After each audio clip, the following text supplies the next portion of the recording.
అందరికీ నమస్కారం. కర్మ మనిషి జీవితంలో మానసికంగా భౌతికంగా నిరంతరము కర్మ జరుగుతూనే ఉంటుంది. అంటే కర్మ అంటే పని.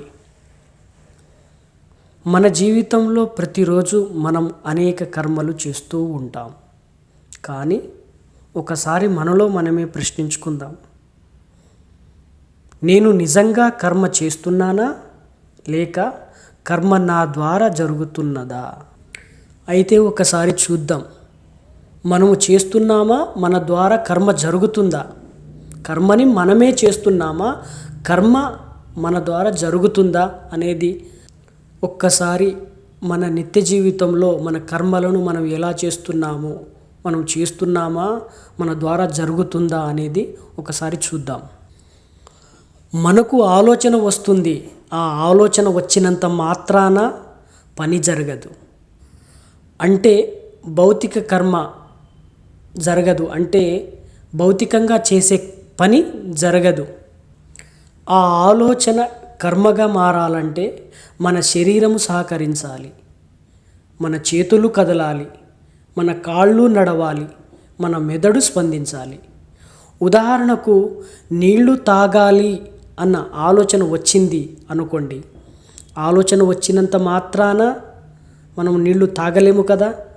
అంటే ఇక్కడ మన శరీరము కదలాలి అంటే పైకి లేవాలి, కాళ్ళు కదలాలి అంటే నడవాలి, చేతులు కదలాలి అంటే గ్లాస్ని పట్టుకోవాలి, నీళ్లు తాగాలంటే గొంతు సహకరించాలి. అంటే ఇక్కడ చూడండి, నీళ్లు తాగాలనే ఆలోచన రావడము ఆలోచన మాత్రమే. దాన్ని భౌతికంగా కర్మ చేయాలనుకుంటే ముందు నీళ్లు తాగాలని ఆలోచన వచ్చిన వెంటనే మనము లేవాలి అంటే మన శరీరం సహకరించాలి, నడవాలి అంటే మన కాళ్ళు సహకరించాలి, చేతితోని గ్లాస్ పట్టుకోవాలంటే మన చేతులు సహకరించాలి, తాగాలంటే గొంతు సహకరించాలి. ఇలా మన జీవితంలో పరోపకారంగా మనకు ఎన్నో సహకరిస్తే కానీ ఒక పని చెయ్యలేము. అంటే ఇక్కడ చూడండి, పరోపకారంగా నీ చేయి సహకరిస్తుంది, నీ కాళ్ళు సహకరిస్తుంది, నీ శరీరం సహకరిస్తుంది కాబట్టి, నీ గొంతు సహకరిస్తుంది కాబట్టి నువ్వు నీళ్లు తాగగలిగావు. ఇప్పుడు ఒకసారి ఆలోచించండి, కర్మ మనం చేస్తున్నామా, మన నుంచి జరుగుతుందా అనేది ప్రశ్న. ఈ అంశాన్ని బట్టి, ఈ సందర్భాన్ని బట్టి, ఈ ఉదాహరణని బట్టి మీకు మీరే మనము అనుకుంటాం, ఈరోజు నేను మంచి భోజనము చేశాను అని.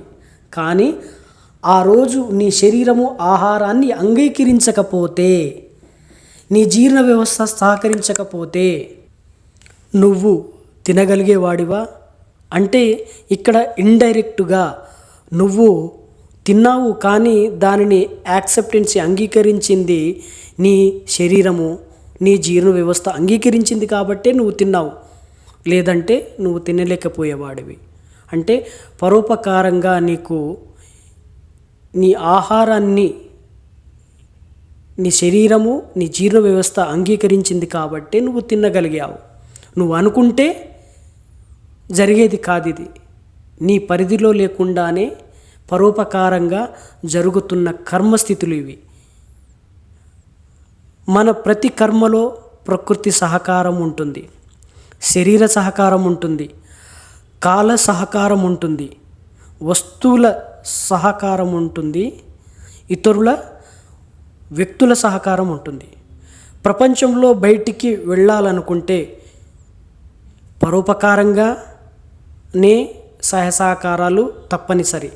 నువ్వు ఏది చేయాలనుకున్నా, బయటికి వెళ్ళాలనుకున్నావు, మొట్టమొదట నువ్వు లేవాలి. అంటే లేవాలంటే మళ్ళీ శరీరం సహకరించాలి, నువ్వు నడవాలి, మళ్ళీ సహకరించాలి పరోపకారంగా. ఒక వాహనం నడపాలి, నీ శరీరం సహకరిస్తేనే. రహదారి కావాలి, ఇంధనము కావాలి. ఇలా నువ్వు ఏది చెయ్యాలన్నా ప్రాపంచిక కోణంలో, ప్రకృతి కోణంలో పరోపకారంగా సహాయ సహకారాలు లేనిది ఏది చేయలేము. ఇవి అన్నీ పరోపకార సహకారాలు. అంటే మనము ఒంటరిగా ఏ పని చేయడం లేదు, ఏ పని చెయ్యలేము కూడా. మన కర్మ అనేది అనేక సహాయ సహకారాల సమాహారం. ఫలితం మంచిగా వచ్చినప్పుడు నేనే చేశాను అని అనుకుంటాము. ఫలితం చెడుగా వచ్చినప్పుడు ఇతరులను నిందిస్తాము. ఇది అహంకార ధోరణి. మన శ్వాస కూడా మన నియంత్రణలో లేదు. మన గుండె పరోపకారంగా కొట్టుకుంటుంది, అది మన నియంత్రణ లేదు. మన మెదడు పరోపకారంగా స్పందిస్తుంది, అంటే ఇండైరెక్ట్గా నీ నుంచి నీ స్పందనలు లేకుండా. అంటే నేను చేస్తున్నా అనే భావన ఒక మానసిక భ్రమం అవుతుంది ఇక్కడ. చాలామంది అంటుంటాం నేను చేస్తున్నాను, నేనే చేస్తున్నాను అనేది. కాబట్టి ఒక్కసారి గమనించండి, మనం చేసేది ఏమీ లేదు ఇక్కడ, మన నుంచి జరుగుతుంది అది ఏదైనా సరే. పరమసత్యం ఏమిటంటే నువ్వు చేసేది నీ నుంచి నువ్వు స్వయంగా చేసేది ఏమీ లేదు ఇక్కడ. నువ్వు నీ శరీరంలో ఉన్న ఒక భాగాన్ని, నీ ఫింగర్ని అంటే నీ వేలిని కదిలించాలన్నా కానీ పరోపకారంగా సహకారం ఉండాలి. నీకు ఆలోచన వచ్చింది వేలు లేపాలని, కానీ నీకు ఆలోచన వచ్చినంత మాత్రాన నీ శరీరం సహకరించకపోతే, నీ శరీరాన్ని పక్షవాతం వస్తే నీ వేలు పైకి లేస్తుందా? లేవదు కదా. ఈ సత్యాన్ని అర్థం చేసుకున్నప్పుడు మన అహంకారం కరిగిపోతుంది, వినయం పెరుగుతుంది, కృతజ్ఞత భావం పెరుగుతుంది, వస్తుంది. కర్మ జరుగుతుంది నీ నుంచి. కర్మ నువ్వు చేయట్లేదు, నేను చేస్తున్నా అనే అహంకార భావాన్ని ప్రదర్శించవద్దు. ఏది చేసినా ఈ ప్రపంచంలో, ఈ ప్రకృతిలో పరోపకారంగా, ఇండైరెక్ట్గా అన్నీ నీకు సహకరిస్తున్నాయి కాబట్టే నువ్వు చేయగలుగుతున్నావు. కాబట్టి కర్మ చేస్తున్నావు, ఆ కర్మలో కర్తాభావాన్ని పట్టుకున్నావంటే నీలో అహంకార భావం పెరుగుతుంది.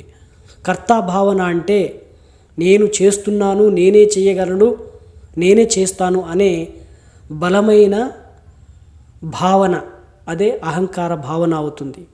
కాబట్టి మనము మన నుంచి జరిగే కర్మలకు మనము కేవలం సాధన మాత్రమే. ప్రకృతి, సమయం, ప్రపంచం, ఇతరుల సహకారంతో మనము ప్రతి కర్మను చేస్తాము. అవి ఇతరుల సహకారాలు లేనిది ఏది చేయలేము. మన ద్వారా కర్మ జరుగుతుంది, మనమే చేస్తున్నామనే కర్మ ఇక్కడ ఏది లేదు. నీకు నువ్వుగా చేసే కర్మ ఇక్కడ ఏది లేదు. నీకు నువ్వుగా స్వయంగా చేసే కర్మ ఇక్కడ ఏది లేదు. ఆధ్యాత్మిక కోణంలో ప్రతి కర్మకు, ప్రతి కర్మ కదలికకు పరోపకారమైన సహాయ సహకారాలు ఖచ్చితంగా ఉంటుంది. ఇదే పరమ సత్యము, ఇదే నిజమైన ఆధ్యాత్మిక అవగాహన, ఇదే మన సనాతన ధర్మం.